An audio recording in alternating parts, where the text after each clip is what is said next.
Hello, my ninth graders. As promised, this is a crash course on trigonometry. So, trigonometry stands for triangle. Okay, so the math about triangle. It's pretty simple actually. So, look at the triangle. Particularly, right triangle means that one angle is 90 degrees. This is a right triangle, and we have a few different kinds. Now, we need to name the parts of the right triangle. The longest leg, we call it hypotenuse. And this is a short leg, long leg. Okay, pretty boring. So, let's make it more interesting. Alright, let me write hypotenuse. Hypotenuse. Okay, and I will put an angle here to make it more interesting. The side that is opposite to this angle, this side, is called the opposite. Very intuitive. Opposite side. So this is opposite to the angle. And the side that is next to the angle is called adjacent side. Adjacent means next to. Okay, that's just an English word. So adjacent. A. Adjacent. Adjacent. Alright. Now, still pretty boring. Okay?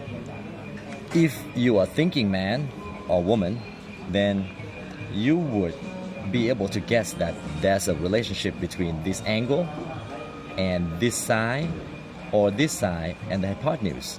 So as they grow, they get bigger, then there's a definite ratio or relationship. Okay? For example, let's look at this. Look at this big angle. Let's say 50 degrees angle. Okay? So I can make it a big triangle like that. And if I take this side, okay, which is opposite, over this side, hypotenuse. The ratio of this over this is a constant. So I can make it smaller. Now what? And take the ratio of this opposite over hypotenuse. Hypotenuse will be smaller now. This will be the hypotenuse from here to here. Okay? And then I make it smaller. So take this length over this length, hypotenuse. Okay?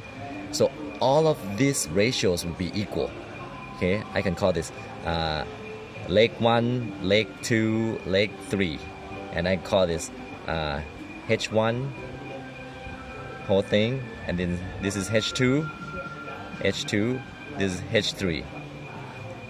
So, and the relationship will be L1 over H1 equals to L2 over H2 equal to L3 over H3.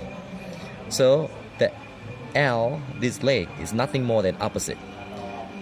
So we come up with a term for that. We call it sine. Sine of this angle, let's call this theta. Sine of theta is equal to opposite over hypotenuse. Opposite over hypotenuse. That's it. Now, how about adjacent? Well, we come up with another term. We call it cosine. Cosine of theta is equal to adjacent over hypotenuse. Okay? Now, how about opposite over adjacent? Well, we call that tangent. Yeah, these terms are just random. Okay, I don't know why they come up with that. Maybe cosine because it's is together. So, anyway, like that. Tangent of theta is opposite over adjacent. Okay, now, so sine, cosine, tangent. I had one student who suggests a way to remember this. It's OH, O, A, and OA, OA. So you go O, A, and you go O, A. Okay? Opposite over hypotenuse, adjacent over hypotenuse, and opposite over adjacent. So we go sine, cosine, tangent. Sine, cosine, tangent. So that's your trigonometry that you will need for Snell's law or the law of refraction. And that's it. What's up?